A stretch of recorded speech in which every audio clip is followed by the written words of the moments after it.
Dinkum is finally leaving early access, the Nintendo Switch 2 is revealed, and more. From new releases to major updates, let's dive into the latest cozy, farming, and live sim news. Let's start off with 3 games that recently released. Honeymancer entered early access on Steam last March 27. This is a charming RPG with wave-based combat where you play as a bear witch wielding honey magic to protect the forest from invading evil robots. As a Honeymancer, you need honey to cast spells. Help your bee buddies make honey by planting flowers so that they can collect nectar from them.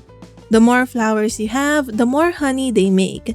You can also befriend other animals in the forest by helping them on their quest to unlock new spells, flowers, and more. Next, Little Library released on Steam last April 1.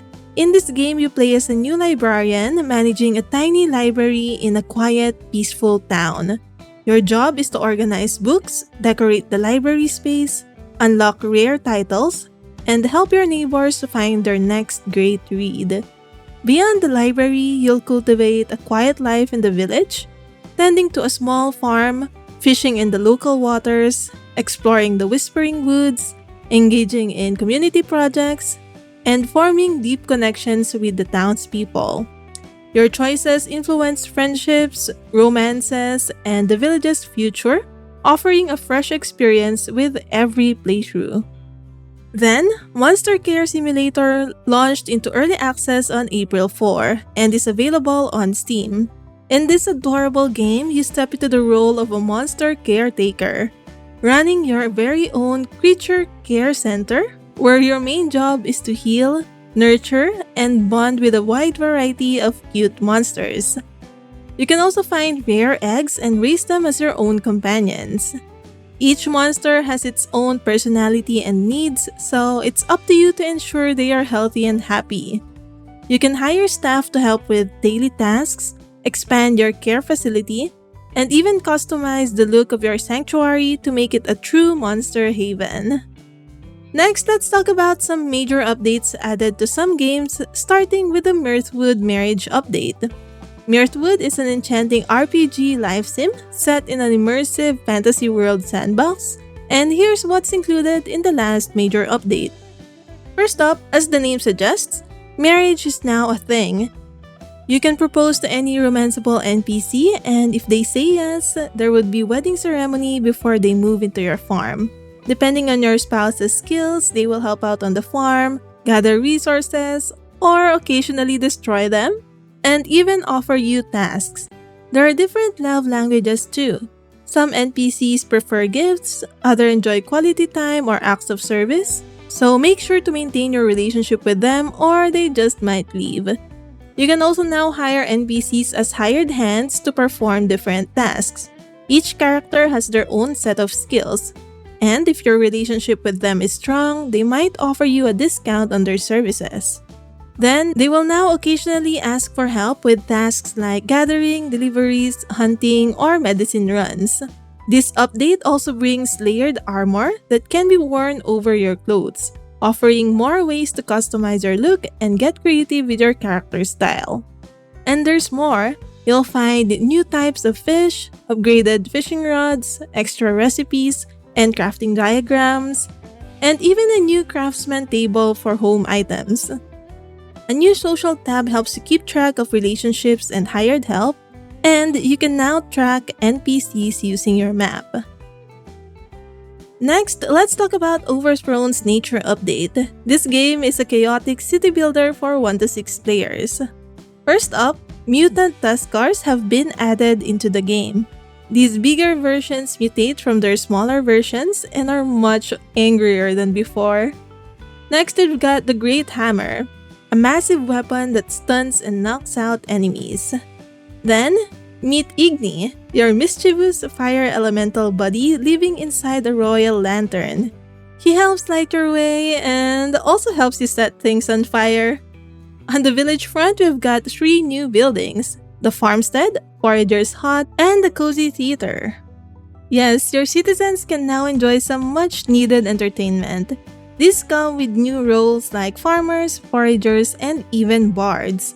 There's a lot more UI improvements, lighting overhaul, gameplay changes, some added quality of life features, bug fixes, and this is just part 1. The dev team is already cooking up part 2 of the nature update, which will bring a polluted biome, new creature nests, and more unique takedowns. Look out for that later this spring. Up next, Hello Kitty Island Adventure is currently celebrating the Color Blaze Carnival, a limited time event running until April 12th. It's the perfect excuse to dive back into the game, soak up the festive vibes, and collect all the new goodies scattered across the island. During the event, you'll be teaming up with Pochaco for daily challenges. Each day, he'll have something fun for you to do. Complete it to earn Color Blaze Powder, the event-exclusive currency.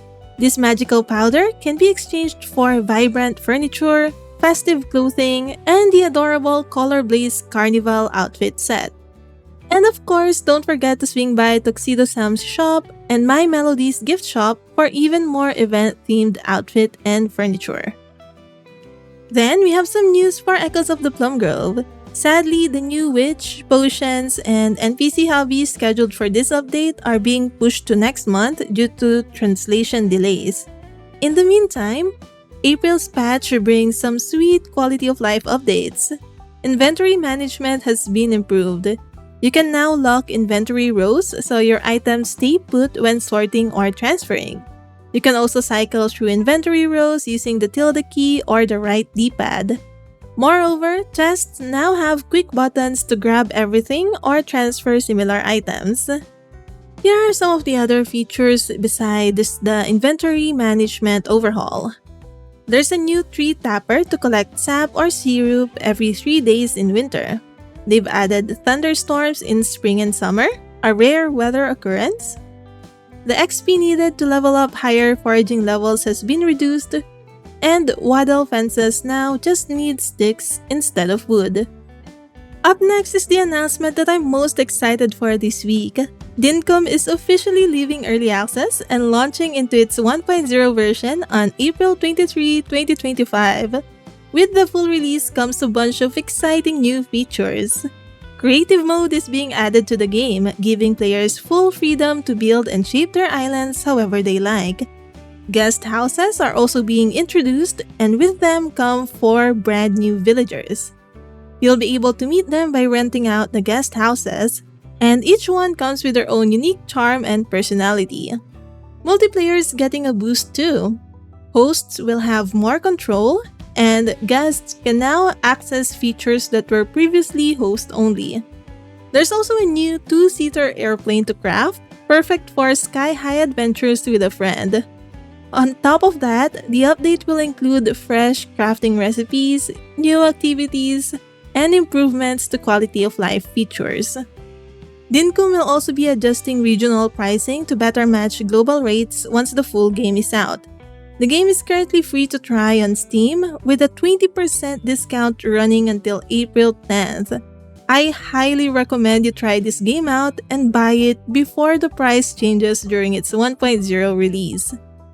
The team also shared that they will have some exciting news about releasing Dinkum for one of the popular gaming consoles later this year, so make sure to subscribe to the channel to keep up with the latest news and announcements. Speaking of consoles, Nintendo recently announced that the Nintendo Switch 2 will be launching on June 5 this year, and the new console looks amazing. Let me know if you plan to get it. I will most likely not be getting the console at release date, but I am looking forward to a possible new Animal Crossing in the near future. Rune Factory Guardians of Azuma moved their release date to match the new console's release, so the game will now be releasing worldwide on June 5 for the Switch, Switch 2, and Steam. The remake of Story of Seasons Grand Bazaar is confirmed to be releasing on Switch 2 as well. That's all for this week. Which of these games or updates are you most excited about? Let me know in the comments. Stay cozy and keep gaming.